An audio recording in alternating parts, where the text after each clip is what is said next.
একটা গরুর মাংসের দাম যদি হয় 2 লাখ টাকা, আপনি কি বিশ্বাস করবেন?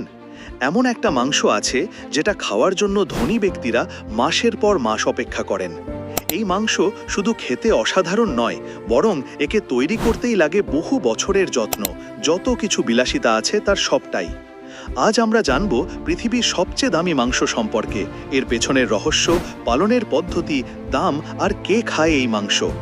এই দামি মাংসটির নাম ওয়াগিউ বিফ। ওয়াগিউ শব্দের অর্থ জাপানি গরু। এই গরুগুলো সাধারণ গরু নয়, এরা জন্ম থেকেই রাজকীয় জীবন পায়। জাপানে 4 ধরনের ওয়াগিউ গরু পাওয়া যায়, তবে সবচেয়ে বিখ্যাত হচ্ছে কোবে বিফ, যেটা আসে হায়োগো নামক এক বিশেষ অঞ্চল থেকে। এই গরুর মাংসে এক ধরনের বিশেষ চর্বি থাকে, যেটা মার্বেলিং নামে পরিচিত। এই চর্বি মাংসকে করে তোলে নরম, জুসি আর মাখনের মতো গলে যাওয়া স্বাদের। ওয়াগিউ গরুদের বড় করা হয় অত্যন্ত যত্ন ও নিয়ন্ত্রণের মাধ্যমে। এদের বিশেষ খাবার দেওয়া হয়, যেমন ধান, যব, ভুট্টা এবং মাঝে মাঝে বিয়ার। অনেক খামারে গরুদের ম্যাসাজ করানো হয় যাতে শরীরের রক্ত চলাচল ঠিক থাকে। কিছু ক্ষেত্রে গরুকে সঙ্গীতও শোনানো হয়। হ্যাঁ, আপনি ঠিকই শুনেছেন, ক্লাসিক্যাল মিউজিক।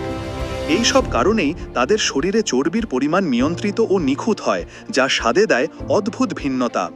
তবে এই যত্নশীল প্রক্রিয়াই একে করে তোলে পৃথিবীর সবচেয়ে দামি মাংস।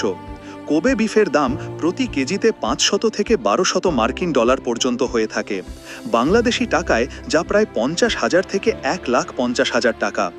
আর যদি সেটি হয় original Kobe certified A5 grade, তাহলে দাম উঠতে পারে 1 কেজিতে $2,000 পর্যন্ত, মানে প্রায় 2 লাখ টাকা। এই মাংস সাধারণত বিশ্বের বিলাসবহুল রেস্টুরেন্টগুলোতে পাওয়া যায়। Japan, Dubai, new York, London, সিঙ্গাপুরে এর দারুণ চাহিদা। এটা খেতে সাধারণ মানুষ নয়, বরং বিশ্বের বড় বড় ধনী, সেলিব্রিটি আর রাজপরিবারের সদস্যরাই বেশি আগ্রহী। এই মাংস অনেক সময় আগেই প্রি অর্ডার দিতে হয়, কারণ এটি খুব কম সংখ্যক উৎপাদিত হয় এবং এক্সপোর্টে কড়া নিয়ন্ত্রণ থাকে। অনেকে প্রশ্ন করে, একটা মাংসের দাম লাখ টাকা, এটা কি সত্যিই দরকার? এই প্রশ্নের জবাব হয়তো একজন খাবার প্রেমী দিতে পারবেন। অনেকেই বলে এই অভিজ্ঞতা এক জীবনে একবারের জন্য হলেও দরকার, যেমনটা কেউ একবার জীবনে ল্যাম্বরগিনি বা প্রাইভেট জেটে চড়তে চায়। বিশ্বের সবচেয়ে দামি মাংস শুধু খাবার নয়, এটা একটা শিল্প। এর প্রতিটি টুকরোতে রয়েছে যত্ন, ঐতিহ্য আর ধৈর্যের ছাপ। আপনি কি কখনো ওয়াগিউ বিফ খেতে চান? মন্তব্যে জানান আপনার চিন্তা কি, স্বাদ না বিলাসিতা। ভিডিওটি ভালো লাগলে লাইক দিন, বন্ধুদের সাথে শেয়ার করুন এবং এমন দুর্দান্ত তথ্যবহুল ভিডিওর জন্য আমাদের চ্যানেল সাবস্ক্রাইব করতে ভুলবেন না। ধন্যবাদ।